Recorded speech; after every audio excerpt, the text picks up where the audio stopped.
Hello everyone, welcome to physics math. आज हम लोग एक क्वेश्चन का सॉल्यूशन करने वाले हैं जो कि 2019 जेईई मेन में पूछा है। क्वेश्चन बोल रहा है a block of mass small m is kept on a platform which starts from rest with constant acceleration g/2 upward as shown in figure. The work done by normal reaction on the block in time t is. तो ये चार option दिया हुआ है। ये block है और यहाँ पर एक ओरिजिनल सरफेस पर प्लेस है। ये एक्सेलरेशन a = g/2 से ऊपर जा रहा है। तो हम लोग पहले कैलकुलेट कर लेते हैं कि नॉर्मल फोर्स कितना आएगा। तो इसका नॉर्मल फोर्स पहले हम लोग को फाइंड करना है। ऊपर देखिए नॉर्मल डायरेक्शन लगेगा और नीचे इसका वेट है mg। तो हम लोग इसका इक्वेशन ऑफ मोशन लिखते हैं सेकंड लॉ से। नेट फोर्स, ये अपर डायरेक्शन में मोशन हो रहा है, तो ऊपर का फोर्स माइनस नीचे का फोर्स, तो n - mg = n - mg। अब ए का वैल्यू पुट कर लेते हैं। ए का वैल्यू है g/2। तो आपको यहाँ से n का वैल्यू आ जाएगा, इधर चले जाएगा तो ये 3 mg/2। ये फोर्स मिल गया।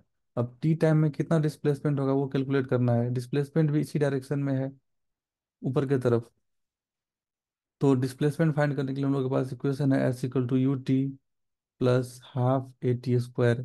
इनिशियली रेस्ट में था तो u 0 हो जाएगा, s का वैल्यू हो जाएगा 0 + ½ और एक्सलेरेशन इसका g/2 है और टाइम है यहाँ पर t² टी के टर्म में लेना है। तो s भी मिल गया हम लोग को। तो अब वर्क डन जो हो जाएगा नॉर्मल डायरेक्शन का, हो जाएगा कितना, फोर्स इंटू डिस्प्लेसमेंट होता है। तो फोर्स है normal direction into displacement S. तो नॉर्मल डायरेक्शन हम लोग को मिल गया 3 mg/2 एंड इसका एस हम लोग को मिल गया है g t² / 4। यहाँ पर देखिए एस का वैल्यू मिल चुका है। तो अब सॉल्व कर लिए इसको, हम लोग का आंसर आ जाएगा 3 mg² t² / 8।